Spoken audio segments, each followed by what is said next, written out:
오늘 7장 볼자리입니다. 6장에 라합 여리고성에 있었던 라합을 구출한 것까지 어, 진행이 됐었어요.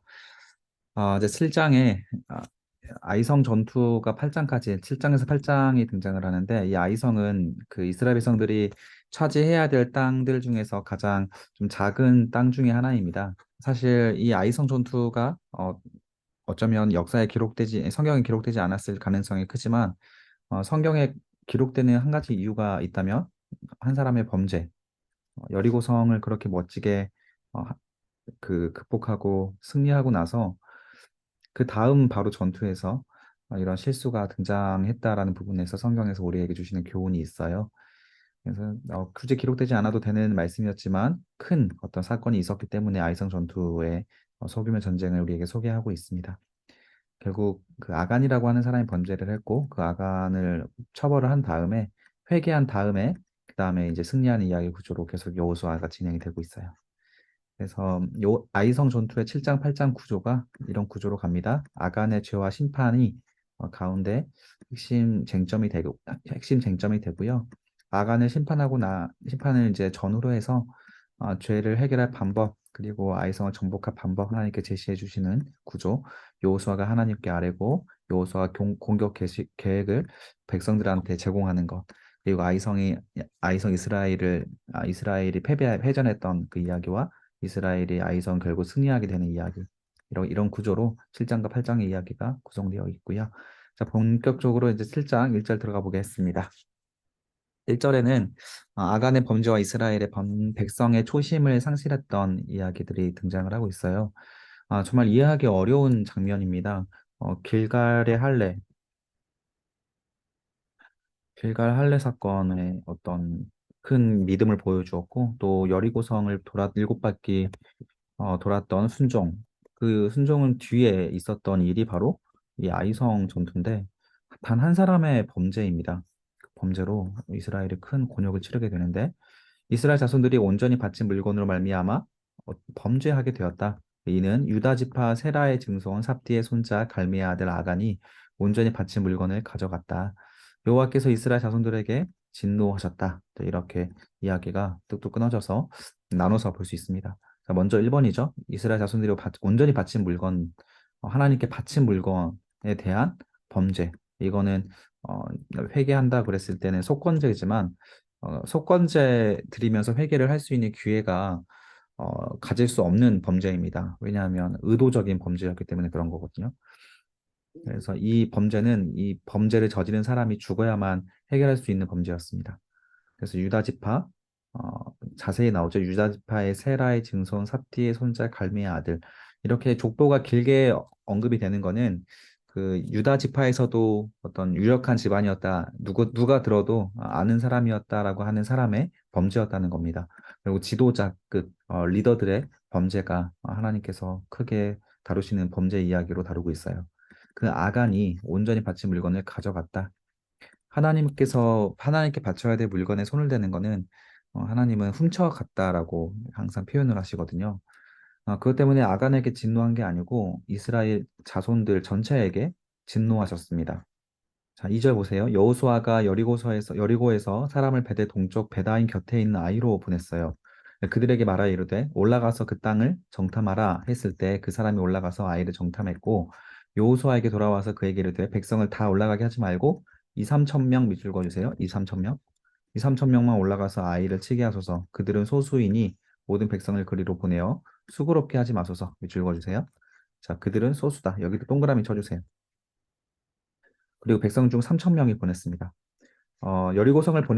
여리고성을 싸웠을 때는 60만 장병이 전부 다 사용이 됐다고는 소개이 되지 않았지만, 어쨌든 온 백성들이 관심을 갖고 싸웠던 전쟁이라면 이 아이성 전투는 스스로도 적은 숫자 작은 성이었기 때문에 이 성을 차지하는 데 대해서 많은 백성이 필요하지 않습니다라고 평가했던 그 성이었습니다.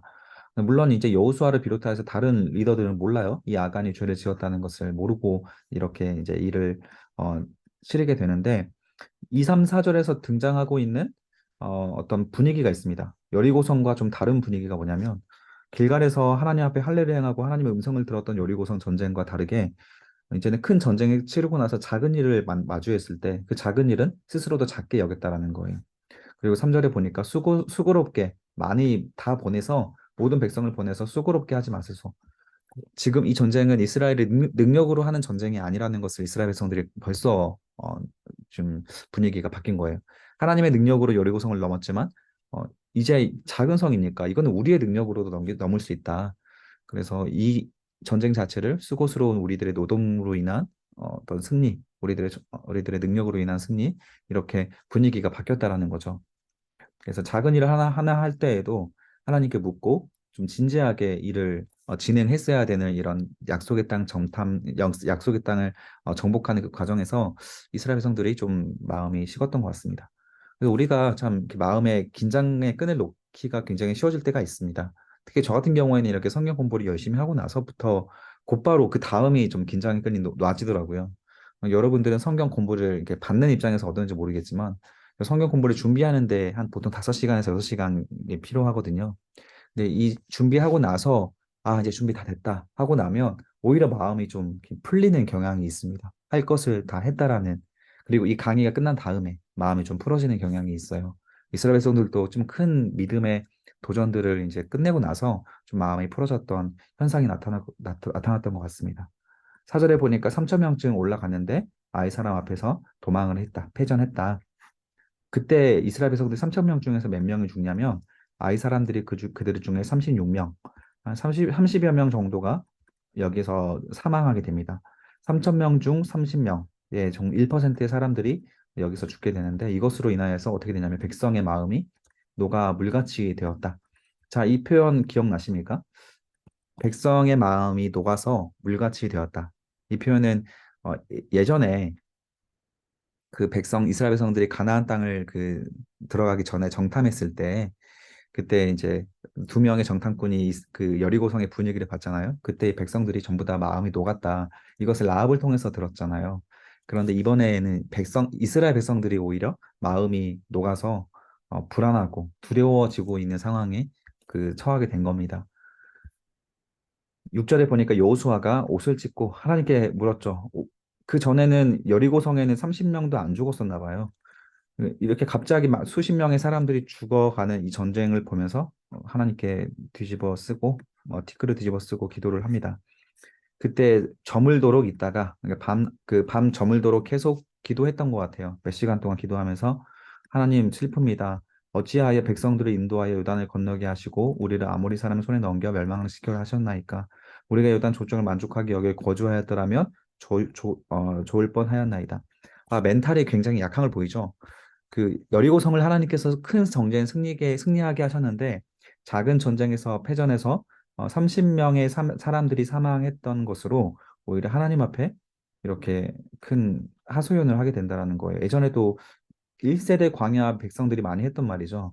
왜 우리를 여기를 요단을 건너게 하셔서 여기서 죽게 하십니까? 그냥 우리가 예전에 차지했던 그 모압 평지 쪽에 있었던 그 요단 저쪽 반대쪽에 있었던 거기서만 우리가 다 지낼 것을 굳이 여기 와서 우리가 이렇게 죽임을 당합니다. 이렇게 하나님 앞에 이야기를 하는 겁니다. 그랬던 10절에 보세요. 여호와께서 여호수아에게 이르되 일어나라 어찌하여 왜 그렇게 엎드려 있느냐. 문제를 발견했다면 하나님께서 빨간불을 켜주셨다면 하나님께 물어야 되는 거죠. 너희가 문제가 있어서 너희가 고난을 당했다라고 하는 하나님의 응답입니다. 11절에 밑줄 그어주세요. 이스라엘이 범죄하여. 자, 지금 약속의 땅을 차지하고 있는 그 한 평 한 평 더 정복해 가고 있는 굉장히 중요한 시기에서 이스라엘 백성들이 하나님께서 다 순풍만 불어주셔도 이제는 그 전쟁을 하는 데 있어서 하나님께서 함께 하신다라는 그 마음을 의지해서 이 전쟁을 좀 싸워가야 되는데 이런 중요한 순간에도 하나님은 작은 흠을 허락하시지 않으신다라는 거예요. 그냥 눈 감아 줄 수 있는 한 가지 흠이 아니었다. 한 사람의 범죄였는데 그 범죄 때문에 그들이 내게 명령한 억약을 어겨서 그들이 온전히 바친 물건을 가져가고 도둑질해서 어, 너희가 패배하게 되었다는 것을 하나님께서 알려주신 거예요. 그러니까 우리가 뭔가 도전했을 때 패배하게 되면 그리고 그것이 우리가 이렇게 마음이 녹을 만큼 절망이 생기는 일 정도의 어떤 문제라면 돌아봐야 되는 겁니다. 사실 뭐 신앙을 우리가 오랫동안 하면 할수록 점점 더 하나님에 대한 그런 그 부분을 제외한 다른 것들에 대해서 반드시 있어야 되는 뭐 중요한 것들이 없을 수는 없을 거예요. 예를 들어서 뭐 가족의 건강이라든지 뭐 자녀의 문제라든지 내 직장의 문제라든지 하나님 꼭 붙들고 이거 아니면 안 됩니다라고 붙잡을 수밖에 없는 그런 위급한 상황들이 당연히 있는 건 당연하지만 아무튼 그런 모든 순간들을 하나님께서 우리들한테 던져주셨을 때, 그 고난의 삶을 주셨을 때, 먼저 생각해 봐야 될 것은, 우리가 하나님 앞에 무엇을 잘못했는가? 이거는 좀 잘못된 반응은 아닙니다.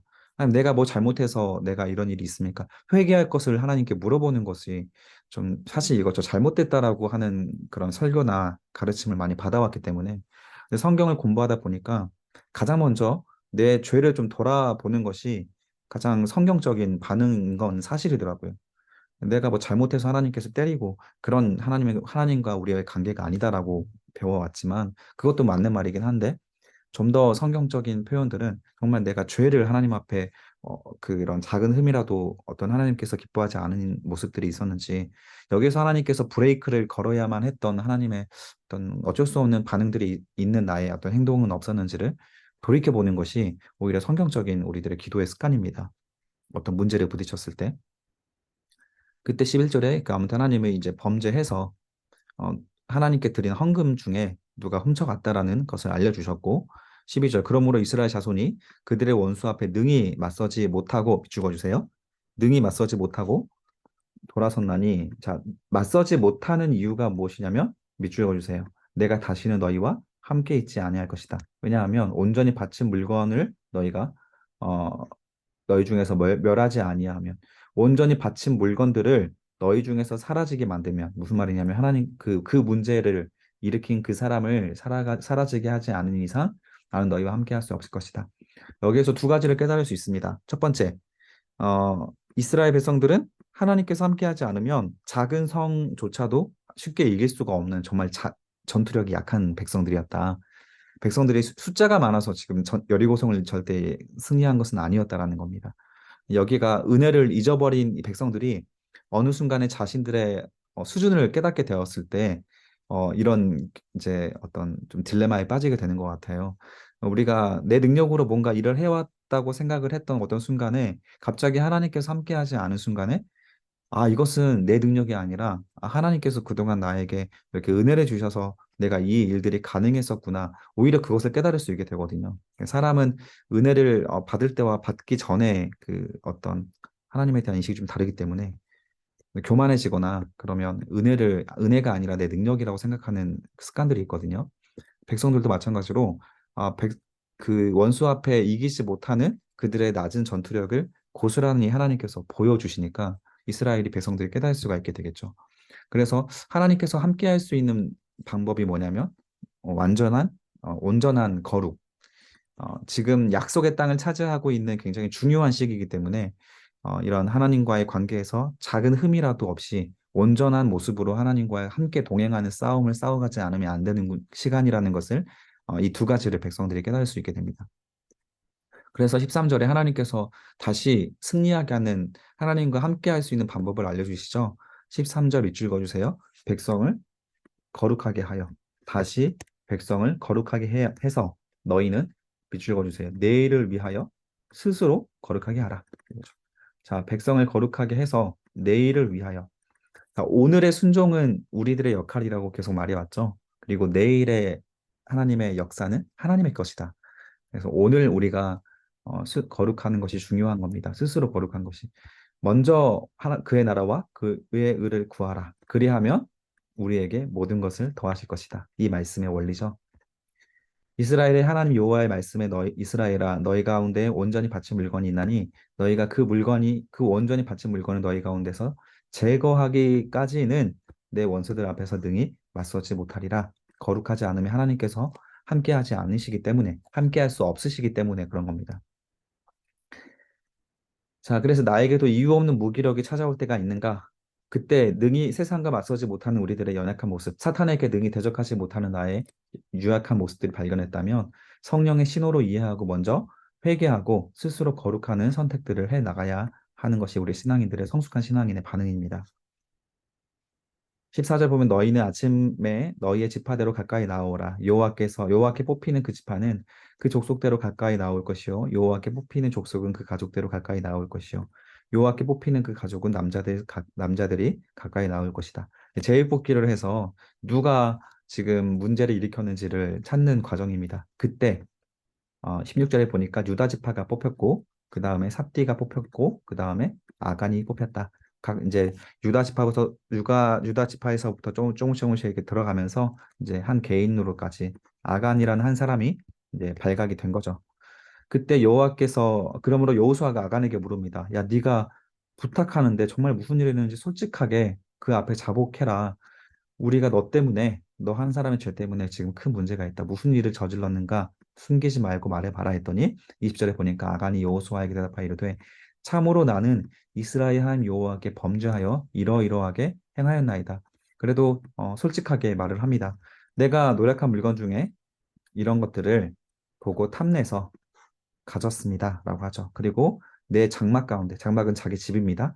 자기 장막 텐트 밑에다가 감추어 두었는데 은은 그 밑에 있습니다. 라고 하니까 여호수아가 자신들의 어떤 수하들을 보내서 파보니까 정말 그 안에 장막 안에 감추어져 있습니다. 은도 있었고 여러 가지 물건들이 감춰져 있었습니다. 그들이 장막 가운데서 취하여 여호수아와 이스라엘 자손에게 가지고 오매 그들이 그것을 여호와 앞에서 다 쏟아 놓았습니다.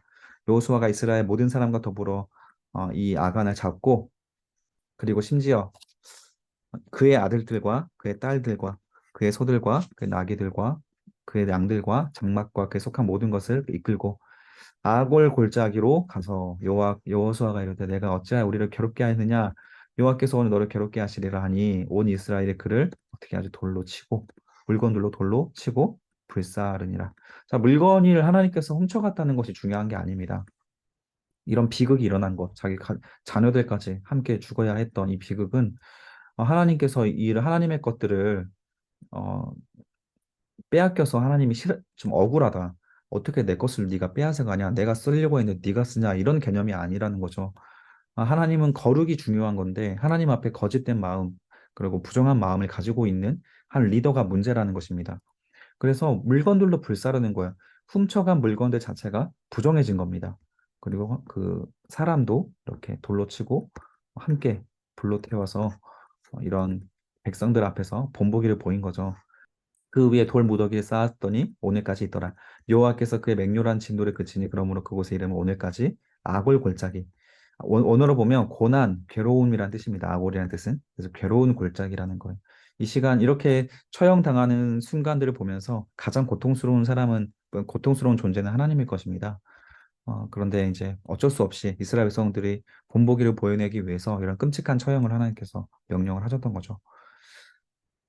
이 사건은 우리 중에 아간이 될 수 있는 자들, 누가 아간이 될 것인가, 그 아간이 될 수 있는 위험에 대한 경고를 하는 본문이에요.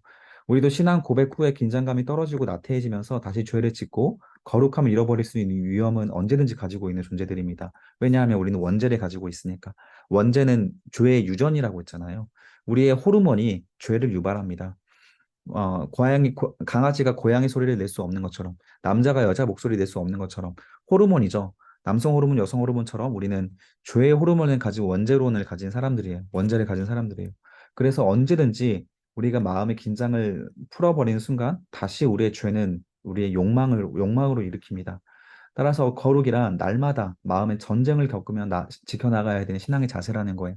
여기 모여 계신 우리 네 분의 우리 성도들은, 청년들은 어떤 신앙생활 속에서 유혹들을 받지 않으십니까? 긴장하지 않고 있는 순간은 우리는 전쟁에서 패전할 수밖에 없어요. 우리의 존재 자체가 죄인이니까. 신앙인으로서 자세는 날마다 하나님 말씀을 묵상하면서 싸워가는 자세를 가져야 된다는 겁니다. 거룩을 방해하는 탐심은 내 마음의 아골 골짜기를 만들어 그곳에 날마다 태우고 묻어내야 하는 우리들의 어떤 작업이 필요하다는 것이죠. 자, 8장에 보면 이제 이후에 다시 도전하는 아이성 전투 회개했잖아요. 하나님 말씀대로 다 제거했기 때문에 8장 1절에 이렇게 하나님께서 다시 찾아오서 말씀하십니다. 두려워하지 말라, 놀라지 말라. 자, 하나님께서 우리한테 두려워하지 마. 내가 너와 함께 할 것이야. 내가 언제나 너와 함께 할 것이야. 언제 우리한테 이런 말씀을 하십니까? 거룩을 회복할 때 하시는 말씀이세요. 하나님께서 부정한 우리와 함께 하실 수가 없습니다.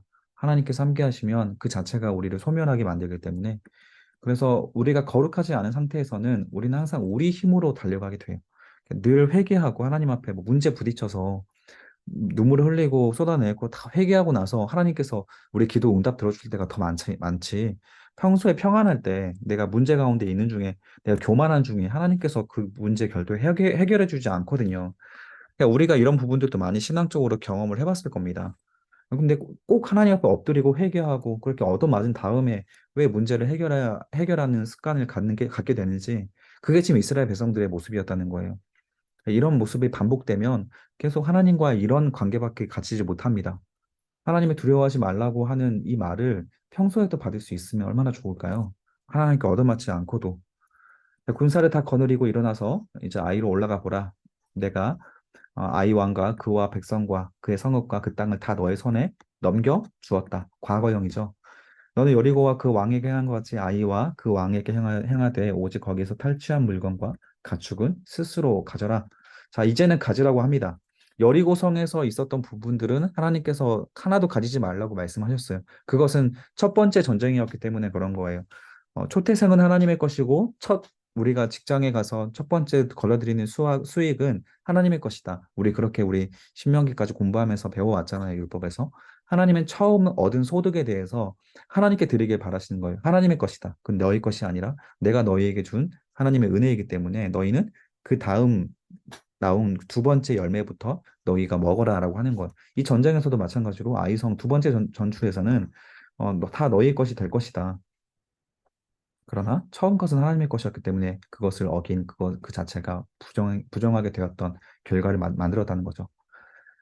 3절에 보면 여호수아가 일어나서 군사와 함께 아이로 올라가려고 용사 3만 명 미줄거 있어요. 아까 몇 천 명 보냈죠? 3천 명 보냈었죠.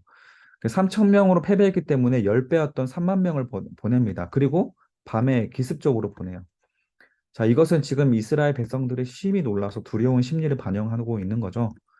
지금 이제 두 번째 전쟁에서는 승리합니다. 그런데 사실 똑같이 3천 명을 보냈어도 이스라엘 백성들은 승리했을 겁니다. 왜냐하면 하나님께서 손에 넘겨주겠다고 약속을 하셨거든요. 근데 이것보다 백성들의 믿음은 그래, 우리가 좀 더 진지하게 전쟁하자. 거기가 작은 성이라고 게으르게 하지 말고 나태하게 하지 말고 우리가 정식으로 가서 최선을 다해서 싸우자. 뭐 이런 마인드였는지 모르겠지만 아무튼 10배였던 3만 명을 보내서 승리하게 하죠. 어쨌거나 성경에서 지금 교훈하고 싶은 것은 더 많은 숫자가 싸웠기 때문에 승리했다. 절대 이게 아니고, 음, 교만해지지 않고 겸손한 마음으로 하나님 앞에 진지함과 절박함으로 일하기 시작했던 것이 3만 명이라는 숫자로 나타났다라는 것입니다. 그들에게 명령하 이르되 너희는 성읍 뒤로 가서 성읍을 매복하여 향하여 매복하되 성읍에서 밑줄 그어주세요. 너무 멀리 하지 말고 다 스스로 준비하라. 자, 한 번 아이성에 패배하고 나니까 두려움이 생겼죠. 그래서 저마다 매복을 하려고 하는데 아이성에서 너무 멀리 매복을 하고 숨어 있는 겁니다. 자, 그렇게 되고 싶은 백성들의 심리 상태를 지금 표현한 거고요. 5절에 보면 나와 나를 따르는 모든 백성은 다 성읍으로 가까이 가리니 그들이 처음과 같이 우리에게 쳐 올라올 것이나 그리할 때 우리가 그들의 앞에 도망하면 자, 여호수아 첫 번째 리더십이죠. 두려움에 직면하는 리더십입니다. 자, 나와 따르는 모든 백성은 다 성읍으로 가까이 가라. 뒤에서 너희가 앞으로 가라가 아니라 여호수아는 먼저 앞에 가서 직면을 해줍니다. 이게 여호수아 리더십이고 자, 그들을 보내고 나서 매복할 곳으로 가서 19절에 아이 서쪽 베델과 아이 사이에 매복하였고 여호수아는 그 밤에 백성 가운데서 함께 잤습니다. 여호수아의 두 번째 리더십이 나오는데 그 자기가 장군이고 제1인자라고 해서 따로 생활하지 않고 백성들과 함께 호흡하면서 함께하는 리더십이었다. 예수님께서 하셨던 리더십이죠. 성류신의 리더십입니다. 그 백성 가운데 함께 자더라. 자, 10절에 여호수아가 아침에 일찍 일어나 아브라함의 신앙이죠. 우리가 순종하는 사람들은 항상 즉각적으로 반응합니다. 이렇게 해서 이제 매복을 해서 크게 승리했다라고 하는 본문이 등장하고 자, 18절 내 손에 잡은 단창을 들어 아이를 가리키라 하나님께서 여호수아에게 명령을 하십니다. 여호수아의 단창을 아이성을 향해 가르치니까 그때 손에 잡은 단창을 들어 성읍을 가리키니 그 손을 드는 순간에 복병들이 자리 일어나서 성읍을 향해 달려가고 점령해서 성읍을 불태우고 그렇게 승리하게 됩니다. 자, 25절에 보니까 그날에 엎드러진 사람의 남녀가 모두 12,000명이었다. 아이성의 사람들의 백성들은 어, 12,000명이었습니다. 26절에 보면 아이 주민들을 진멸하여 바치기까지 여호수아가 밑줄 그어주세요. 단창을 잡아 든 손을 거두지 아니하였다. 어, 이제 일이 끝났다고 해서 여리고성이 끝났다고 해서 아이성에서 방심하다 이런 문제가 발생했던 것처럼 여호수아가 또 교훈을 얻은 거죠. 끝까지 하나님 전쟁이 끝나기 전까지 단창을 내려놓지 않겠습니다. 이 신앙의 여정을 걸어가는 순간에 긴장감을 풀지 않겠습니다라는 그런 표현인 거죠. 우리가 나태하고 교만한 마음으로 신앙에 빠져 좀 주저하게 되고 또 머물러 있을 때 늘 회개하고 돌아갈 자리는 단창을 잡는 자리입니다. 다시 일어나서 다시 약한 내 마음의 죄와 싸우고 세상 시대 정신에 순종하고 싶은 시대 정신에 발맞춰 가고 싶은 우리들의 어떤 욕망을 내려놓고 하나님과 발맞춰 가는 사람으로 다시 돌아올 수 있는 그런 용기가 필요한 거죠.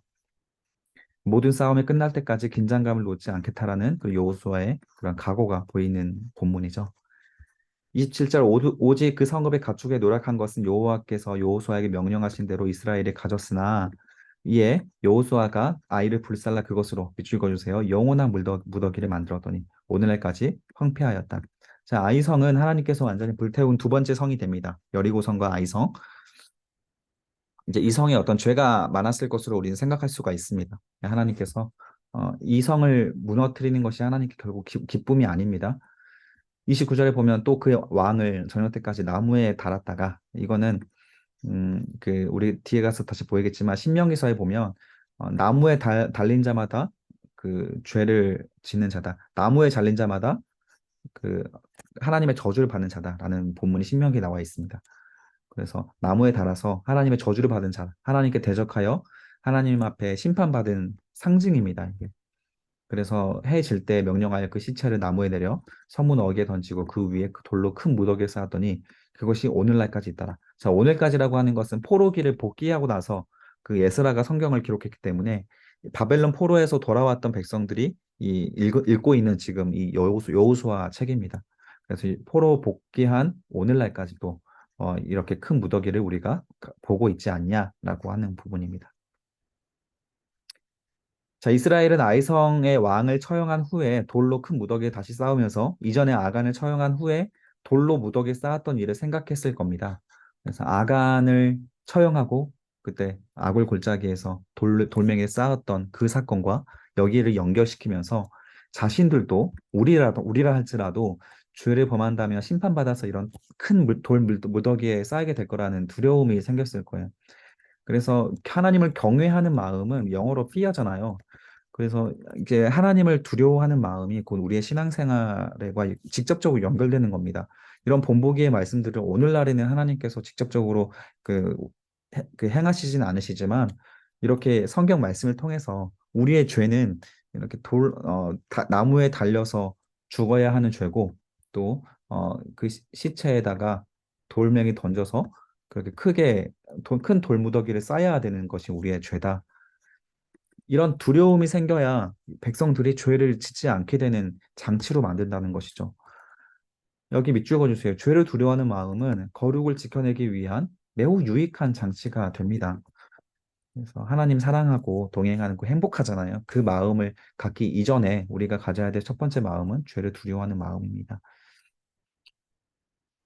자, 죄에 대하여 자유하라는 말을 우리가 이런 말 많이 듣잖아요. 교회에서. 우리는 이제 죄에 대해서 자유해야 합니다라고 하는 말이 있는데 이 말을 죄를 가볍게 여기라는 말로 착각해서는 안 됩니다. 예수의 십자가를 통해서 더 이상 해결할 수 없는 죄가 아닌 회개하여 이겨낼 수 있는 죄가 되었다는 것에 대한 죄의 자유함이에요. 다시 한번. 우리는 인간은 절대 해결할 수 없는 죄가 있습니다. 인간의 능력으로. 그런데 예수의 십자가를 통해서 이제는 이겨낼 수 있는 죄가 되었다. 회개했기 때문에 회개란 방향을 돌이키는 거죠.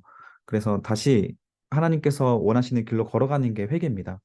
그래서 죄를 이겨낼 수 있도록 하나님은 회개를 통해서 우리가 하나님 앞에 나아가면 그 힘을 주시는 거죠. 그래서 회개라고 하는 거는 결단이에요. 회개는 결단이고 후회가 아닙니다.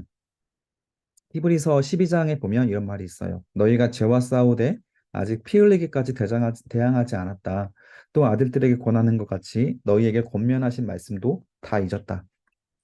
일러스트 내 아들아 주의 징계하심을 경히 여기지 말아라. 자, 바울이 했던 말이고요. 너희가 죄와 싸우되 아직 피 흘리기까지 우리가 다 이러고 있잖아요. 피 흘리기까지 싸우지 않는 그런 막 끈질기게 죄와 덤비지 않는 우리들의 모습들. 그때 우리가 생각해야 될 것은 주의 징계하심이라는 겁니다. 이게 피 흘리기까지 싸우는 우리들의 신앙에 도움이 된다는 거예요. 30절입니다. 그때 여호수아가 이스라엘 하나님 여호와를 위하여 밑줄 그어주세요. 하나님을 위하여 예발산에 한 제단을 쌓았으니 자 예배 제단은 우리를 위한 것이 아니라 하나님을 위한 것입니다. 우리의 예배는 하나님을 위한 서비스예요. 그러나 이 예배가 우리를 살리기 때문에 결국에는 우리를 위한 장치가 되죠. 범죄한 아간과 아이성 왕을 처형하고 나서 큰 돌 무더기를 쌓은 여호수아는 엄중해진 분위기 가운데 율법을 낭독하고 하나님 앞에 거룩한 예배를 드립니다. 에발산에 제단을 쌓아서 다시 거룩한 예배를 회복합니다. 이는 여호와의 종 모세가 이스라엘 자손에게 명령했던 것과 모세 율법서에 기록된 대로 쇠 연장으로 다듬지 아니한 새 돌로 만든 제단이라 한 율법대로 그대로 만들었던 제단입니다. 무리가 여호와께 번제물과 화목제물을 그 위에 드렸다. 자, 번제 먼저 기억나시죠? 온전한 충성을 말합니다. 화목제물은 하나님과의 관계의 회복을 말하죠. 그래서 하나님께 충성하고 또 관계를 회복하기 위한 온전한 율법대로의 예배를 드림으로써 다시 하나님 앞에 거룩하게 나아갔던 여호수아죠. 여호수아가 거기서 모세가 기록한 율법을 이스라엘 자손의 목전에 그 돌에 기록함에 자 신의 산 언약을 재현한 거죠. 십계명을 돌판에 기록했던 것처럼 다시 한번 하나님과의 관계를 회복한 장면입니다. 33절 온 이스라엘과 장로들과 관리들과 재판장 본토이뿐만 아니라 함께하고 있는 모든 사람들이 여호와의 언약궤를 맨 레위 사람 제사장들 앞에서 교회 좌우에 서되 절반은 그리심산 앞에 절반은 에발산 앞에 섰으니 이는 전에 여호와의 종 모세가 이스라엘 백성들에게 축복하라고 명령하신 대로 했던 것이다. 자, 그 후에 여호수아가 율법책에 기록된 모든 것대로 축복과 저주하는 율법의 모든 말씀을 낭독했다.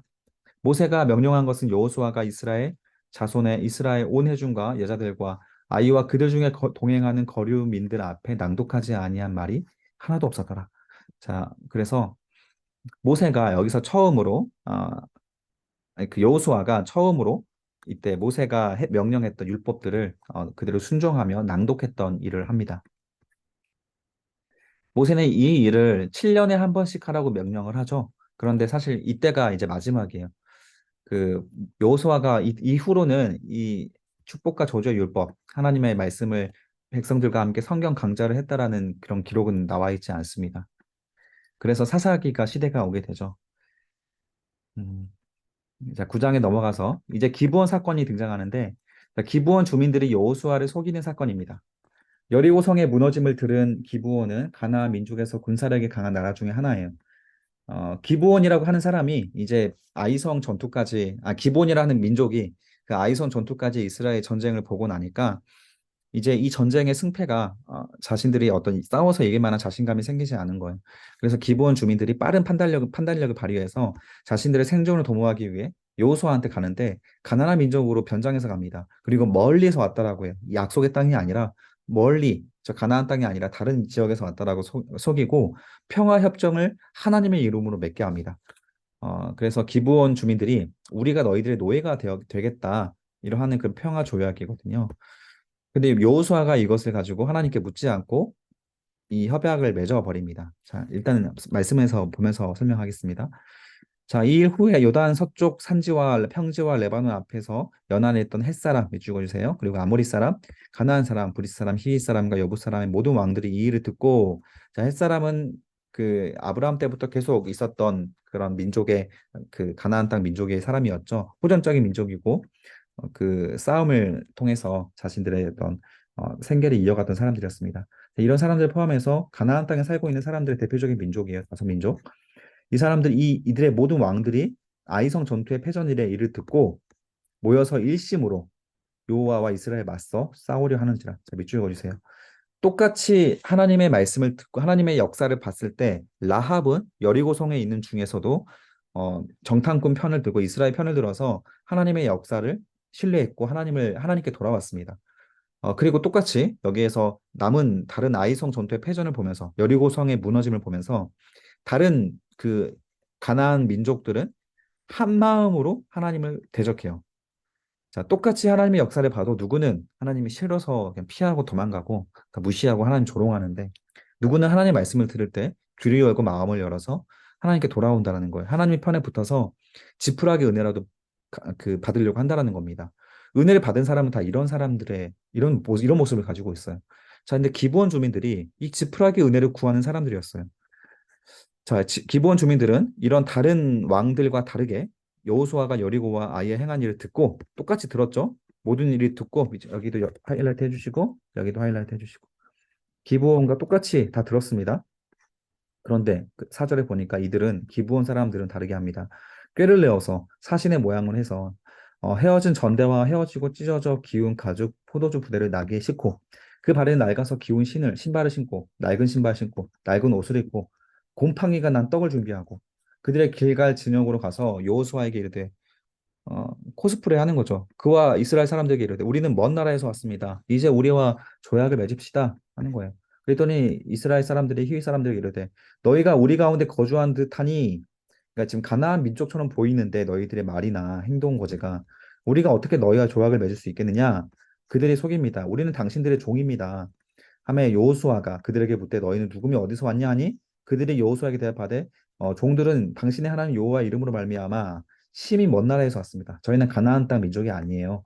이는 우리가 그의 소문과 그가 애굽에서 행하신 모든 일을 들었으며 또 그가 요단 동쪽에 있는 아모리 사람 두 왕 곧 헤스본 왕과 시온과 아스타롯에 있는 바산 왕 옥에게 행하신 모든 일을 들었습니다. 자, 이 말을 누가 했습니까? 혹시 기억나시는 분도 있어요? 아까 말했던 것처럼 라합이 했던 말과 좀 비슷합니다. 아니, 들음으로 하나님을 신뢰하고 하나님을 믿음이 생겼던 민족들이에요. 자, 그러므로 장로들과 우리나라의 모든 주민들이 우리에게 말하여 이르되 너희는 여행할 양식을 손에 가지고 가서 그들을 만나서 그들에게 이르기를 우리는 당신들의 종이니 이제 우리가 조약을 맺읍시다. 그렇게 우리가 한 마음으로 당신 앞에 한 마음이 돼서 당신 앞에 나왔습니다. 자, 그때 이제 여호수아가 이 말을 듣고 여호수아와 장로들이 이 말을 듣고 나서 그들의 양식을 취하거나 어떻게 할지를 여호와께 묻지 아니하고 여호수아가 곧 그들과 화친을 하게 됩니다. 그리고 그들을 살리라는 조약을 맺고 회중 족장들이 그들에게 맹세하였다. 자, 이게 리더십들의 실패, 실수의 장면이죠. 결국 이 기본 사람들은 하나님의 이름으로 그 언약을 맺게 됩니다. 그들과 조약을 맺은 후에 사흘이 지나서야 그들이 이웃에서 자기들 중에 거주하는 자들이라 함을 들으니라. 여호수아가 하나님께 받은 명령은 가나안 백성들을 완전히 그 땅에서 쫓아내거나 혹은 진멸해라, 다 죽여라, 혹은 쫓아내라, 추방해라. 이게 여호수아가 받은 명령인데 이 하나님께 묻지 않고 이를 조약을 맺어버리는 바람에 이렇게 가나안 민족들과 동거해야 되는 위기 가운데 처하게 된 겁니다. 자, 그들이 이웃에서 자기들 중에 거주하는 자들이라 함을 들었으니라. 자, 이스라엘 자손이 행군하여 셋째 날에 그들의 여러 성읍에 이르렀으니 그 성읍들은 자, 밑줄 그어주세요. 기브온과 여기 기브온 나오죠. 그비라 부에롯과 기앗 여라의 이름이라. 자, 셋째 날 3일 거리였습니다. 3일 거리 가보니까 기브온 성을 마주친 거예요. 그랬더니 기브온이 가난한 사람도 아니었고 이 사람들은 가난한 사람처럼 그 연기하면서 왔잖아요. 가난한 사람도 아니었고 굉장히 큰 성읍이었습니다. 기브온은 강대국 중에 하나였어요. 그러나 회중 족장들이 이스라엘 하나님의 여호와로 그들에게 맹세했기 때문에 이스라엘 자손이 그들을 치지 못한지라. 그러므로 회중이 다 족장들을 원망하니 모든 족장이 온 회중에게 이르되 우리가 이스라엘 하나님 여호와로 그들에게 맹세하였은지 이제 그들을 건들지 못하게 될 것이다. 그랬더니 이제 이들이 원망하는 이유는 뭐냐면 진노가 우리에게 임할까 하노니 이렇게 하여 그들이 살리리로다. 자, 지금 아간의 일 때문에 백성들이 굉장히 예민해져 있죠. 하나님께서 이것 때문에 또 우리를 심판하시면 어떡합니까? 이제 앞으로 우리 전쟁마다 우리를 패배하게 하면 어떡합니까? 라는 두려움이 생긴 거죠. 그래서 이제 행하는 모든 일에 우리가 하나님과의 관계가 좋아지면 에발산과 그리심산에서 제단을 쌓아서 하나님께 예배하고 그리고 관계를 회복했잖아요. 관계가 회복하고 또 하나님의 심판에 대해서 우리가 신앙을 배워가면 우리의 행동 하나하나에 이렇게 예민해집니다. 하나님 눈치를 살피는 것이 정상이에요. 모든 순간에 우리가 하나님을 신경 쓰고 있다 그러면 하나님께서 싫어할까요? 하나님이 굉장히 기뻐하십니다. 사실 우리는 CCTV 같은 경우에는 어디 뭐 있다, CCTV가 있다고 할 때 또 카메라 그 운전하다 보는 사람들 뭐 카메라가 있을 때는 그거 의식하잖아요. 그래서 그 앞에서 우리가 범죄하지 않지 않습니까? 가속 카메라가 있는데 뻔히 있는 거 알면서 과속하는 사람은 거의 없죠. 그것처럼 우리가 하나님께서 우리를 항상 보고 계시다는 것을 우리가 인식하고 있으면 죄 안 짓습니다. 뭐 남자들도 마찬가지로 사람들이 있는 보는 앞에서 포르노 보는 사람도 없잖아요. 그런 사람들 안 보이는 것을 우리가 음란한 죄를 저지르게 되고 자꾸 우리가 잘못된 죄를 저지르게 되는 거거든요. 그것처럼 하나님께서 항상 우리를 지켜보고 있고 우리의 죄에 대해서 가벼이 여기지 않다라는 것을 우리가 항상 머릿속에 인식을 하고 있으면 우리는 죄를 안 지을 수 있어요, 사실. 그런데 이제 백성들이 지금 그런 모습이 된 거죠. 그러니까 이런 두려움이 있어야 우리도 사실 죄를 짓지 않을 수 있게 됩니다. 21절에 보면 무리에게 이르되 그들을 살리라 하니 결국 싸우지 못합니다. 족장들이 그들에게 이른 대로 그들이 온 회중을 위하여 나무를 캐는 사람이 됩니다. 그 물기는 자. 노예 계약을 맺게 되고요. 그래서 지금까지 그 뭐냐 이후에는 기드온과 이스라엘 백성들이 완전히 동화돼서 이스라엘 백성들로 살게 됩니다. 그들이 시민권을 받고 여호수아가 그들을 불러 말하되 우리가 너희가 우리 가운데 거주하면서 어찌 먼 곳에서 왔다고 우리를 속였느냐 그러면 너희가 저주를 받으리니 너희가 대를 이어 종이 되어서 어, 그렇게 항상 너희 후손들도 노예로 살게 될 것이다. 그들이 여호수아에게 대답하여 이르되 당신의 하나님 여호와께서 그의 종 모세에게 명령하사 자, 이 땅을 다 당신들에게 주고 이 땅의 모든 주민을 당신들 앞에서 멸하라 하신 것이 당신들의 종들에게 분명히 들림으로 당신들로 말미암아 우리의 목숨을 잃을까 심히 두려워하여 이같이 하였다. 자, 여기다 하이라이트 해주세요. 하나님을 두려워하면 우리가 노예가 되거나 이 땅의 시대 정신을 이 세상 살아갈 때 우리가 가난하게 살아가는 게 중요하지 않다라는 거예요. 하나님을 두려워하면 그냥 하나님 안에서 지푸라기 은혜라도 붙잡고 살아가는 게 중요하다. 우리가 지옥 가지 않는 게 중요하지, 여기서 이 땅에서 장수하는 게 중요한 게 아니잖아요. 우리가 이 땅에서도 어떤 태도로 하나님 앞에 우리가 나아가야 되는지, 자꾸 우리가 예배 시간에 갈 때 마치 내가 예배를 드려주는 것처럼 내가 한 자리를 그 자리에 앉아 있으므로 하나님께서, 하나님께서 약자가 되고 내가 좀 갑이 되는 이런 태도로 예배를 드리는 사람들도 상당히 많거든요. 내가 드리는 헌금으로 교회가 유지된다. 이렇게 생각하는 분들도 많이 있기 때문에. 그런데 정말 성경에서 은혜 받는 사람들을 보면 이런 마음들이 있다라는 겁니다. 지푸라기 은혜예요. 내 존재를 겸손하게 여기 생각하고 하나님께서 나를 천국의 마구간이라도 천국의 뭐 문직이라도 난 천국에서 가장 낮은 자리라도 내가 있을 수만 있다면 하나님 저 구원받을 수 있다면 상관없습니다. 하나님 뜻대로 살아가겠습니다. 이런 고백이 나오는 사람이 진짜 은혜를 아는 사람들이거든요. 우리는 지옥 가지 않은 것이 목표입니다. 보소서 이제 당신의 손에 우리가 있으니 당신의 의향에 좋고 옳은 대로 우리에게 행하소서 한지라. 여호수아가 곧 그대로 그들에게 행하여 그들을 이스라엘 자손의 손에서 건져 죽이지 못하게 하니라.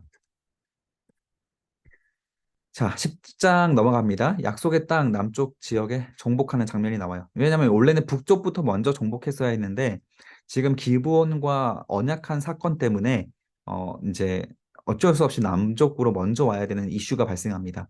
왜냐하면 남쪽에 그 남쪽 민족의 그 5개 나라의 리더가 아모리 족속인데 그중에 예루살렘이었습니다. 예루살렘 왕의 아도니세덱이라는 사람이 있었어요.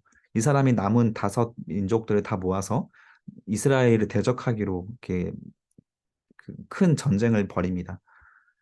그래서 그 중에서 먼저 이스라엘과 싸우기 전에 기브온 족속이 먼저 배신했다는 소식을 듣고 기브온은 보복하려고 전쟁을 일으켜요.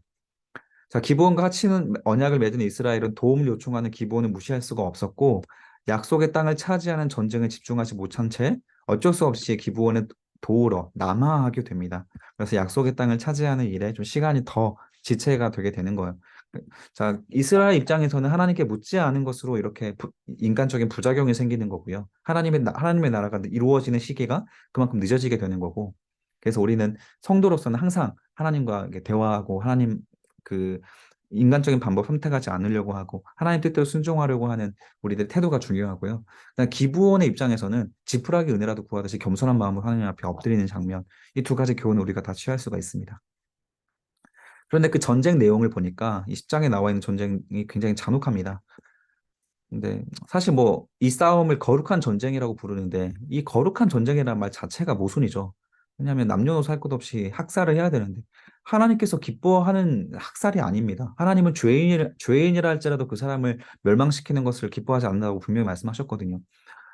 우리가 근데 여기에서 이제 수만 명이 죽어야 하는 전쟁 가운데 하나님은 기뻐할 리가 없잖아요. 근데 그것을 거룩한 전쟁이라고 이름 짓는 것 자체가 좀 별로 좀 합당하지 않은 이름 같아요. 아무튼 하나님은 가나안을 심판하신 하나님의 심정은 어떨까? 지금 이스라엘 통하여 이제 가나안을 학살하기 시작하시는데 그때는 노아의 홍수 때와 같은 하나님은 큰 눈물을 흘리시면서 이 전쟁을 하나님께 지켜보실 것입니다. 하나님은 그 성읍에 나가서 이스라엘 백성들이 이제 신명기 율법에서 이런 말씀 주셨거든요. 전쟁하기 전에 먼저 그 성읍에 화평을 선언을 해라. 그래서 너희가 회개하고 나아오고 이 땅에 그 땅에서 떠나고 우리 가운데 그 너희 가운데 있는 우상을 다 버린다면 버려라. 자, 그걸 먼저 평화를 선포하게 했거든요. 그리고 그걸 거부하고 대적하는 사람들과만 싸우게 했습니다. 그냥 아모리 족속과의 전쟁에서도 마찬가지였고요. 기브온과의 어쩌면 그래서 그들이 다 그 숙이고 노예로 들어온 모습은 하나님께서 그렇게 어, 싫은 모습으로 본 것은 아닌 것 같아요. 그리고 오히려 이 아도니 세덱처럼 그 배신자를 진멸하고 또 하나님을 대적하게 되는 사람, 이런 사람들을 하나님께서 오히려 그들을 끝까지 심판하게 하시지 머리에 죄를 뒤집어 쓰고 막 연기하면서 속이면서 여호수아에게 왔던 그 기브온은 하나님께서 오히려 지지하십니다. 그 장면이 나오거든요. 그때 여호수아가 아이를 빼앗아 진멸하되 여리고와 그 왕에게 행한 것 같이 아이와 그 왕에게 행한 것과 또 기브온 주민이 이스라엘과 화친해서 그 중에 있다 함을 예루살렘 왕 아도니 세덱이 듣고 크게 두려워하였으니 이는 기브온은 밑줄 그어주세요. 왕도와 같은 큰 성읍이다. 아이성보다 크고 그 사람들은 다 용사다라고 합니다. 자, 기브온의 항복 소식이 아도니 세덱이 무서운 이유가 뭐냐면 군사적 요충지로서 왕이 다스리는 것처럼 굉장히 큰 성읍이었다는 거예요. 근데 기브온이 힘이 없어서 이스라엘 앞에 숙이고 들어간 게 아니라는 겁니다. 충분히 이스라엘과 싸울 만한 민족이었음에도 불구하고 그들이 항복한 거예요. 그래서 기브온을 하나님께서 높이 사는 겁니다. 자, 아이성보다 큰 성이었다. 그리고 자, 아이성보다 큰 성이란 말은 이스라엘 전쟁에서 아이성이 한 번 이겼잖아요. 그런데도 불구하고 아이성보다 더 큰 성이니까 충분히 이스라엘과 싸울 만한 성이다. 그런 표현입니다. 그리고 거주민들이 다 용사라고 합니다. 충분히 싸울 수 있는 군사력을 가진 성읍이었다. 자, 아모리 족속은 이런 규모와 실력을 지닌 족속이 스스로 이스라엘을 찾아가서 속임수까지 쓰면서 항복한 것을 도저히 이해할 수가 없고 배신자처럼 여겼던 거죠. 그러나 그만큼 하나님을 두려워해서 항복한 기드온 백성들이 얼마나 지혜로운 선택을 한 것인지 반증되는 부분이기도 합니다. 잠언서 9장에 보니까 이런 말이 나와 있어요. 여호와를 두려워하는 것이 지혜의 근본이다. 거룩한 자를 아는 것이 지혜다. 이런 말이 나와 있습니다. 그래서 하나님을 두려워하며 사는 것이 오히려 지혜로운 자의 삶의 근본이 됩니다.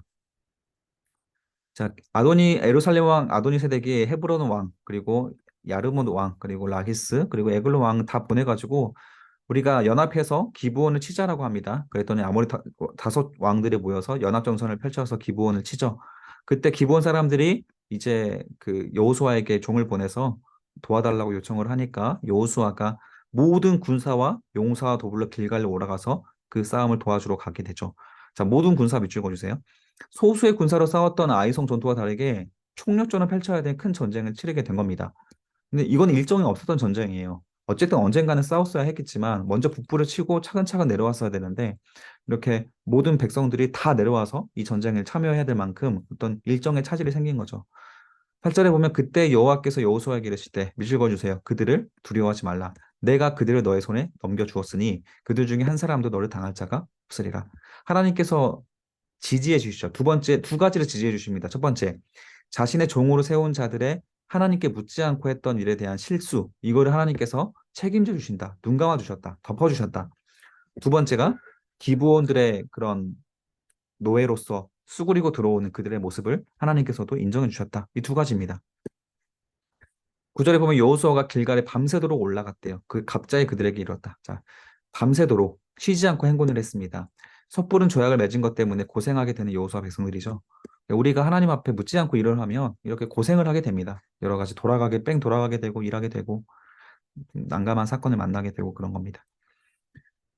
자, 그리고 나서 여호와께서 그들을 이스라엘 앞에 패하게 하심으로 여호수아가 그들을 기브온에서 크게 사륙하고 베드호론에 올라가는 비탈에서 출격하여 아세가와 막게다까지 이르니라. 자, 이제 크게 하나님께서 이스라엘 백성들이 승리하게 했죠. 그랬더니 이제 그들이 출격할 때 도망갈 때 하나님께서 하늘에 큰 우박 덩어리를 내려서 그들의 머리가 깨져서 죽게 하십니다. 그랬더니 11절에 보니까 이스라엘 자손의 칼이 죽은 자보다 우박의 죽은 자가 더 많았더라. 그래서 이 싸움은 결국 하나님께서 하신 싸움이다. 자, 12절에 보니까 여호와께서 아모리 사람을 이스라엘 자손에게 넘겨주시던 날에 여호수아가 여호와께 아뢰어 하나님께 기도하죠. 이스라엘 목전에 이르되 태양아 너는 기브온 위에 머무르라 달아 너도 야알론 곤짝에 그리할지어다. 자, 여호수아가 이들을 기습 전쟁을 해서 쳤는데 이들이 밤이 되고 다시 어두워지면 이들이 뿔뿔이 흩어져서 다 집으로 돌아갈 수 있기 때문에 잔당을 소탕할 수가 없습니다. 그래서 이미 도망가 패전했던 이들을 완전히 소탕하기 위해서 여호수아가 태양을 멈춰버려요, 하늘에. 하나님께 기도해서 태양을 멈추게 만듭니다. 그리고 달이 멈춥니다. 백성이 그 대적에게 원수를 갚기까지. 그래서 완전히 그들을 진멸할 때까지 태양이 멈춰서 그 어두워지지 않았다 이렇게 언급을 하고 있습니다. 자, 이게 뭐 과학적으로 어떻게 가능하냐, 뭐 불가능하다, 뭐 이런 얘기 들어야 뭐 많이 있고, 심지어는 뭐 칼빈을 비롯하여서 종교 개혁자들은 어떤 창조 과학자들의 의견들을 해서 이 땅의 뭐 지구의 어떤 그 시계나 자전을 계산해 봤을 때 하루 24시간 정도의 시간이 좀 부족하다. 그때가 만약에 여기 태양이 머물러서 시간이 멈췄다면 이 시간이 멈춘 시간이 또 딱 그 있었어야 지금 오늘날의 시계와 같다. 뭐 이렇게 말도 하는 사람들도 있는데 천체 물리학자들이 이렇게 말을 하는데 사실 뭐 그거는 별로 이제 근거가 없는 이야기 같고요. 이 메시지 자체가 주는 메시지는 무엇이냐면 이 세 가지로 볼 수 있습니다. 하나님께서 인간들을 사용하시며 싸우신다는 거예요. 자, 또 과학적으로 이게 가능하냐 안 가능하냐 이걸 떠나서 그냥 하나님께서 처음부터 하늘에 큰 우박 덩어리를 내려서 그 사람들을 죽게 할 수 있었다라는 거예요. 그러나 길갈에 밤새도록 올라가도록 하는 그들의 수고, 하나님은 이거와 함께 일하셨다라는 겁니다. 그리고 두 번째 자연의 힘을 사용하셔서 그리고 세 번째 초자연적인 힘을 사용하시고 이제 하나님께서 일하시는 방식은 홀로 싸우지 않으시고 하나님 혼자 일하지 않으시고 하나님을 믿고 순종하는 인간들과 함께 싸우신다. 자, 이런 부분들이 하나님께서 우리에게 보여주시는 일하심의 역사의 장면입니다. 그래서 중요한 거는 우리가 겸손하게 또 어떤 하나님을 두려워하는 마음을 가지고 겸손하게 하나님과 동행을 하면 하나님은 그 사람과 함께 일하시기를 즐거워하시기 때문에 하나님은 혼자서 일 잘 안 하시거든요. 이런 부분들을 생각하면서 우리를 위하여 싸우시는 것, 우리 이 땅에 하나님 나라를 위하여 싸우시는 하나님의 역사를 우리가 보면서 우리도 그 역사에 동참할 수 있는 사람이 되면 하나님께서 기뻐하실 것입니다.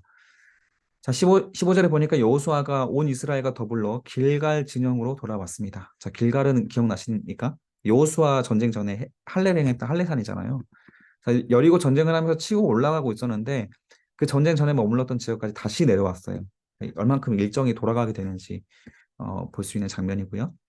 자, 17절에 어떤 사람이 여호수아에게 고하여 이르되 막게다 굴에 그 다섯 왕들이 숨은 것을 발견하였대요. 그, 그 아도니 세덱을 비롯해서 다섯 명의 왕이 지금 막게다 굴에 숨었다고 하니까 그 굴을 막아버립니다. 그리고 나서 이제 다 나머지 잔당들을 치고 나서 마지막 모든 이제 백성들 앞에 지휘관들을 부릅니다. 그리고 나서 굴에 가둬놨던 다섯 왕들을 직접 발로 그들의 목을 밟게 해요. 밟아보게 합니다. 그 지휘관들에게 여호수아의 지휘관들에게 이 왕들의 목을 밟게 해요. 그래서 이걸 뭐 목밟기라고 하는데 그 의미가 뭐냐면 25절입니다. 두려워하지 말고 놀라지 말고 강하고 담대해라. 그냥 이들이 아무래도 왕이다 보니까 그리고 이 지역을 다스리고 있었던 강대국이다 보니까 백성들이 싸울 때마다 두려움이 있었습니다. 아이성 전투의 패배도 경험해봤고. 근데 여호수아가 우리가 두려워할 필요가 없다. 하나님께서 대적하시는 세력에 대해서 우리는 무서워할 필요가 없다라고 하는 것을 여호수아가 보여주는 거거든요. 사실 우리도 이런 못밟기가 필요합니다. 사탄이 이 땅에서 이 세상을 이용해서 우리를 두렵게 만들 때가 많은데 그때마다 우리가 사탄의 목을 밟아보면서 믿음으로 그런 것들을 극복해보는 그런 간증들이 우리한테 반드시 있어야 돼요. 믿음을 작은 거에서부터 도전을 해보시고 작은 거에서부터 조금씩 하나님께서 역사하시는 부분들을 경험을 해봐야만 하나님에 대한 믿음을 우리가 갖고 성숙해 나갈 수 있습니다. 자, 26절에 그 후에 그들이 이제 목 밟은 다음에 다 죽입니다. 죽이고 다섯 나무에 매달아서 저녁까지 나무에 달린 채로 두었습니다. 신명기 나와 있던 것처럼 나무에 잘린 자는 하나님의 저주를 받았습니다. 이거 상징합니다. 또 한번 그냥 읽어보시고요. 11장 넘어가겠습니다. 이어서 이제 가나안 북부 전쟁이 어떻게 이루어졌는지 보여줍니다. 남부 전쟁과는 비교도 되지 않는 수많은 북부 족속들이 연합해서 이번에 다시 한번 이스라엘과 전쟁하게 돼요. 이때에는 북부 대표가 하소랑 야빈이었습니다. 이 전쟁의 교훈은 뭐냐면 결국 이스라엘은 지금 숫자 싸움을 하고 있는 것이 아니다. 이스라엘은 이 전쟁의 승리로 인해서 단번에 7년 만에 모든 약속의 땅을 한 번에 차지하게 됩니다. 자, 그러나 아직 땅의 주민들이 완전히 흩어내지는 못했지만 이렇게 한 번에 많은 사람들이 모여서 전쟁을 했을 때 오히려 더 그 무서워하지 않고 이렇게 목발기를 하며 믿음을 키워갔던 이스라엘 백성들이 대승을 거둬서 오히려 북쪽에 있던 지역들을 손쉽게 차지하게 되는 그런 이제 역사가 일어나게 됩니다. 1절에 보면 하소랑 야빈이 이 소식, 남부에 있던 연합군들이 다 패전했다는 소식을 듣고 나서 북쪽에서도 연합군을 만듭니다. 자, 이렇게 기브온이나 또 라합이나 똑같이 듣고 숙이고 회개하고 그들에게 뭐 화평을 제안하는 사람들은 없습니다. 하나님 앞에 화평으로 나오는 사람 별로 없어요. 하나님을 대적하면서 많이 나오게 됩니다.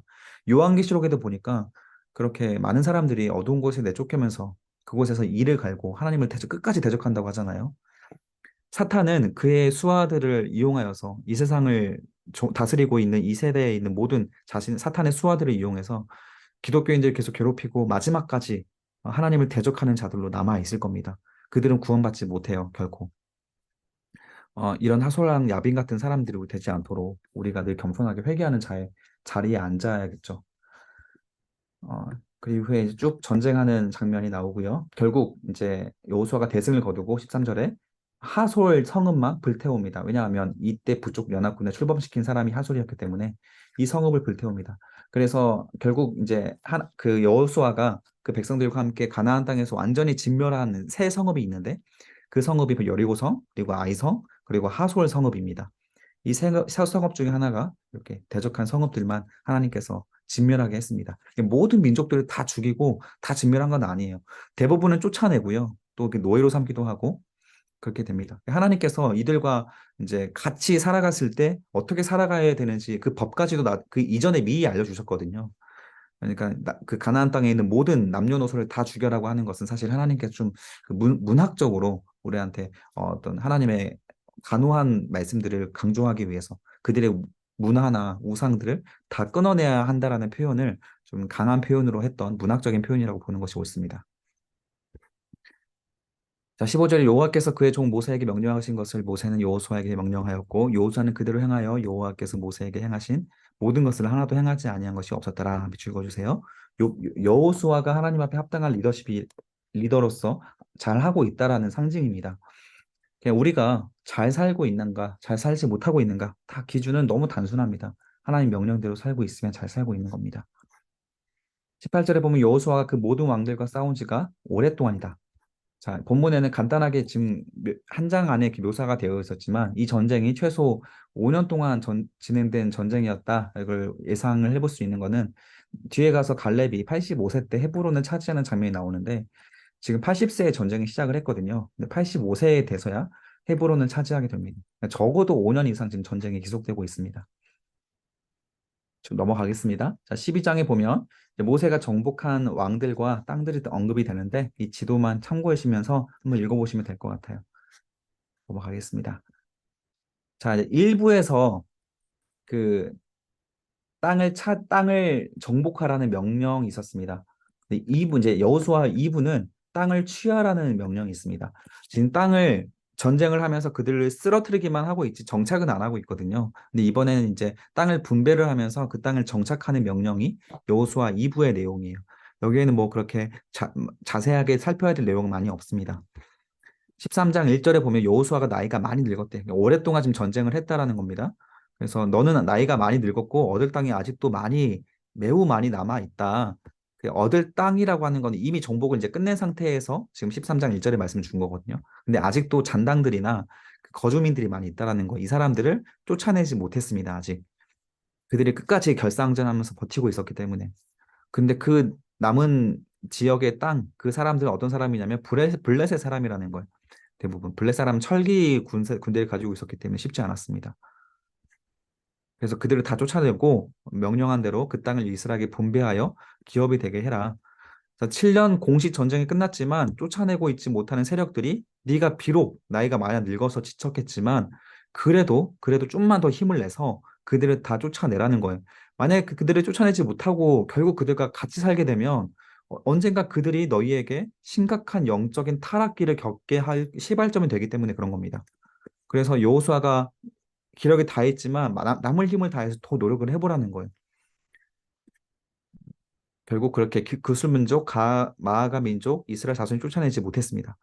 그래서 이제 지금부터는 쫓아내지 못한 민족들이 계속 이제 언급이 좀 되긴 하는데 이들이 나중에 사사기 때 우상 숭배를 이스라엘 백성들이 우상 숭배하게 하게 만드는 가장 근본적인 이유가 되거든요. 결국 우리도 끝까지 끊어내야지 끊어내는 거 한 번 우리가 은혜 받았다고 또 뭐 이렇게 수련회 가서나 은혜 받았다고 해서 그걸로 끝나는 게 결코 아닙니다. 이렇게 지루하지만 성경 공부를 통해서 이 하나님에 대한 긴장감의 끈을 계속 이어가야 되고요. 끝까지 한순간이라도 우리가 방심하지 않도록 늘 그 작은 죄라도 우리가 경히 여기지 않도록 정신을 바짝 차리고 있어야 된다는 것이죠. 넘어가겠습니다. 이런 지역들을 차지했다. 이렇게 언급이 되고 있어요. 14장 1절에 보면 이스라엘 자손이 가나안 땅에서 받은 기업국 제사장 엘르아살과 눈의 아들 여호수아와 이스라엘 자손의 지팡이 족장들에게 분배한 것이다. 그래서 본격적인 분배가 시작이 됩니다. 쭉쭉 읽어보시고 넘어가겠습니다.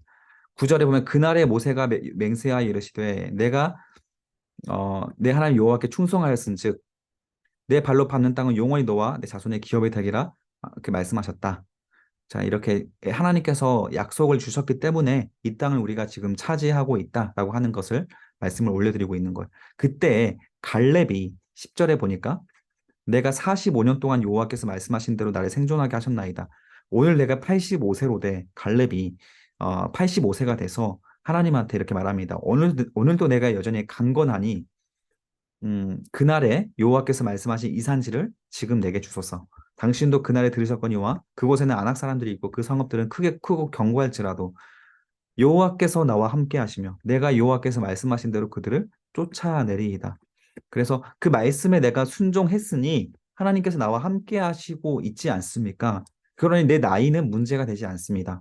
자, 여호수아도 나이가 지쳐서 이제 막 힘들어하고 있을 때 갈렙, 여호수아와 절친이죠. 그 갈렙이 나는 여전히 아직 힘이 남았으니 하나님 내가 가서 그 아무도 감당하기 어려워하는 그 성읍, 그 헤브론을 내가 차지하겠습니다. 이 산지를 내게 주소서. 그 하나님 앞에 이렇게 나아온 거예요.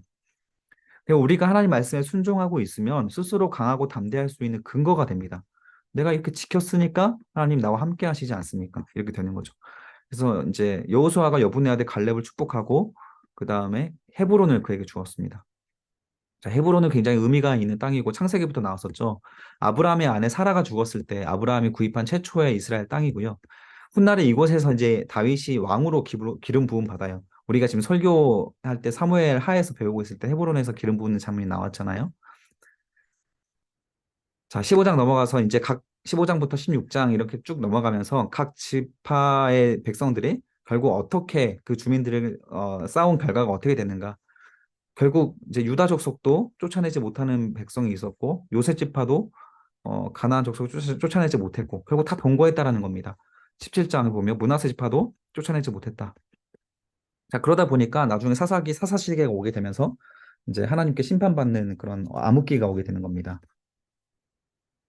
음, 자, 그리고 이제 22장 넘어가서 약속의 땅을 정착하는 장면 중에서 제 전쟁은 종결되고 나서의 이후의 장면입니다. 땅 분배도 마친 후에 요단 동쪽 두 지파 요단 동쪽에 요단강을 건너기 전에 먼저 차지했던 그 지파 기억이 나시나요? 르우벤과 므낫세와 갓지파 이 세 지파가 먼저 이 땅에 요단 동편에서 먼저 그 땅을 차지했죠. 그 땅은 약속의 땅이 아닌데 그 땅이 너무 살기 좋으니까 가축과 가족이 많았던 이 세 지파가 우리가 여기서 먼저 살겠다라고 허락받고 나서 요단강을 같이 건너서 싸움은 같이 하고 있었습니다. 그래서 그 약속을 먼저 어떤 약속을 했냐면 우리가 전쟁이 종결되기 전까지는 어, 절대 돌아가지 않겠습니다. 우리 땅을 이미 차지했어도 우리 형제들의 땅을 차지할 때까지 같이 싸워주겠습니다라는 약속을 했었어요. 근데 그 약속을 지금 지금 전쟁이 보통 5년에서 20년 정도로 예상을 하는데 그렇게 굉장히 오랜 시간 동안 가족들과 떨어져서 함께 싸움을 해줬습니다. 그래서 이제 여기서 여호수아가 그들을 축복하는 장면이 나와요. 오늘까지 날이 오래도록 너희가 너희 형제를 떠나지 않고 오직 너희 하나님 여호와께서 그 명령하신 책임을 다 잘 지켜내었다. 이제는 너희 하나님 여호와께서 말씀하신 대로 너희에게 안식을 주셨으니 돌아가라. 그리고 5절 마지막 그 당부의 말씀입니다. 우리에게도 똑같이 우리가 정말 유념해야 될 당부의 말씀이에요. 뭐라고 하냐면 여호와의 종 모세가 너희에게 명령한 명령과 율법을 반드시 지켜 행하라. 요단 동편에 있기 때문에 이제 나머지 다른 지파와 분리돼서 이 지파가 오히려 좀 세상과 더 세속적인 문화를 가지고 또 하나님을 떠나 살 수 있는 위기가 많았거든요. 그래서 하나님 말씀을 반드시 좀 행하며 살아라고 당부를 하는 겁니다. 그리고 너희 하나님 여호와를 사랑하고 그의 모든 길로 행하여서 그의 계명을 지켜라. 그리고 하나님에게 친근하게 하나님과 가까이 지내라. 그리고 너희 마음을 다하여 성품을 다하여 그를 하나님을 섬겨라. 하나님을 사랑해라. 이렇게 신신당부하면서 그들에게 보내줍니다. 자, 그리고 그들이 이제 세 지파가 너무 기쁜 마음에 들뜬 마음에 이제 모든 전쟁을 마쳐서 요단 다시 건너서 갔는데 그들이 요단 강 근처에다가 뭘 했냐면 돌아가다가 제단을 하나 쌓아요. 어, 제단을 쌓는데 이 제단이 굉장히 컸나 봅니다. 그 요단 서편에서 봤을 때 이 세 지파가 제단을 쌓는 모습을 보면서 깜짝 놀라는 거예요. 아니, 쟤네들이 돌아가자마자 벌써 우상 숭배하나 보다라고 하는 오해가 생깁니다. 그래서 이스라엘 자손이 이를 듣자 곧 이스라엘 자손의 온 회중이 실로에 모여서 그들과 싸우러 나갑니다. 동쪽 요단 서쪽에 있었던 이스라엘 지파들이 바짝 긴장하면서 군대를 모아서 지금 이 세 지파를 치러 오는 거예요. 제단 쌓은 일 때문에. 지금 그, 그 이스라엘 백성들이 지금 계속 굉장히 예민해져 있는 겁니다. 절대 우상 숭배하면 안 돼. 그런 너희가 요단강 건너가자마자 벌써 우상 숭배해? 라고 하는 그런 예민함을 보이는 거예요. 그래서 그 선두주자를 누구를 보내냐면 제사장 엘레아살의 아들 대제사장으로 있었던 비느하스를 보냅니다. 이 비느하스가 누구였냐면 바알볼 음행 사건 때 민수기에서 그 냉혹하게 냉정하게 음행에 가담한 남녀를 창으로 찔러 죽인 결단력이 있었던 비느하스거든요. 그 비느하스를 보내서 만약에 저들이 우상 숭배하는 게 맞다면 가차없이 저들을 쳐 죽이기 위해서 비느하스를 보내는 겁니다. 그래서 그들에게 추궁을 하죠. 왜 너희를 위하여 제단을 쌓냐? 이 일 때문에 하나님께서 진노하실 것이다. 이렇게 어, 경고하니까 그들이 어떤 이렇게 그 이 재단에 대해서 설명을 합니다. 우리가 목적이 있어 주의하고 이같이 하여노라. 곧 생각하기를 후일에 너희 자손이 우리 자손에게 말하여 이르기를 너희가 이스라엘 하나님과 여호와 무슨 상관이 있느냐. 요단강을 기점으로 해서 동편과 서편은 다른 지역이거든요. 그러다 보니까 요단 동쪽에서 떨어져 사는 이들이 이스라엘 백성들에게 어떤 후대에 가서 같은 이스라엘 백성이 아니라 좀 이렇게 좀 다른 민족처럼 치부되게 될까 봐 이 재단을 쌓고 나서 후대 민족에게 우리가 함께 이스라엘 백성들과 싸웠던 같은 민족이다. 이거를 그 어떤 기념처럼 그 후대에게 보여주기 위해서 만들었다는 겁니다. 너희 르우벤 자손 가자손께서 이 가자손이 요단을 경계로 삼으셨나니 너희는 여호와께 받을 분깃이 없느냐 하여 너희의 자손이 우리 자손에게 여호와를 경외하기를 그치게 할까 하여 오히려 우리가 말하기를 이제 제단 쌓기를 준비하고자 하노니 이는 번제를 위함도 아니고 다른 제사를 위함도 아니라 우리가 여호와 앞에서 우리의 번제와 우리 제사와 우리 화목들을 섬기는 것을 우리와 너희 사이에 후대 사이에 증거가 되게 할 뿐으로써 그런 의미로 그런 좋은 의미로 다음 세대를 위해서 쌓은 것입니다라고 하는 겁니다. 자, 이것을 이제 비누아스 제사장이 듣고 나서 참 좋은 의미였구나라고 하면서 오해가 풀리게 돼요. 우리가 오늘 여호와께서 우리 중에 계신 줄을 아노니 이는 너희가 이 죄를 여호와께 범하지 아니하였습니다. 그게 제사장이 범죄에 대해서 재판을 내려주는 장면이죠. 너희가 이제 이스라엘 자손을 여호와의 손에서 건져내었다. 이렇게 하나님을 함께 찬양하면서 좋게 이슈가 마무리되게 됩니다. 이번 장의 어떤 교훈은 예민함입니다. 이렇게 범죄함에 대해서 예민한 장면들을 보여주고 있고요. 자, 1절에 이제 전쟁이 끝나고 나서 이제 여호수아가 마지막 죽기 전에 고별 설교하는 장면으로 마치게 됩니다. 1절에 보면 여호와께서 주의 모든 원수들로부터 이스라엘을 쉬게 하신 지 오랜 후에 여호수아가 나이가 많아서 죽을 이제 위기에 처하게 됩니다. 그때 이제 마지막으로 과거를 회고하면서 그 신신당부하는 것이죠. 너희는 크게 힘써 모세 율법에 기록된 것을 다 지켜 행하라. 자로나 우로나 치우치지 말라. 모세와 똑같이 죽기 전에 마지막 신신당부하는 장면은 하나님께 행한 것처럼 하나님 앞에 말씀을 순종하며 행하라는 것이죠. 그리고 오늘까지 우리가 이렇게 약속의 땅을 다 차지했던 것, 순종했던 것 같이 끝까지 하나님을 평생 이후로도 하나님을 그 말씀을 순종하는 것을 버리지 말아라. 그때에 너희에게 맞설 자가 아무도 없을 것이다. 반대로 말하면 하나님께 행할 것이 없다면 순종함이 없다면 세상으로부터 우리가 절대 이길 수가 없을 것이다. 자, 그런 말을 또 하는 것이죠. 우리가 하나님 말씀대로 순종하면 한 사람이 천명을 쫓을 것이니 그 이유는 하나님께서 우리를 위해 싸우시기 때문이다. 라고 하는 겁니다.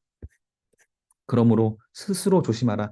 이거 여러분들 동그라미 쳐주시고 여러분들의 메모장에도 뭐 일기에도 언제 다 적어주세요. 항상 우리는 조심해야 되는 존재입니다. 하나님 앞에 예민하게 그 조심해서 어떻게 합니까? 하나님을 사랑하려고 노력을 하는 거예요. 하나님을 늘 묵상하고 말씀 묵상하고 너희가 만일 돌아서서 남아있는 민족들을 쫓아내지 않고 오히려 가까이 하여 더불어 불신 결혼하고 서로 왕래하면 확실히 알아라.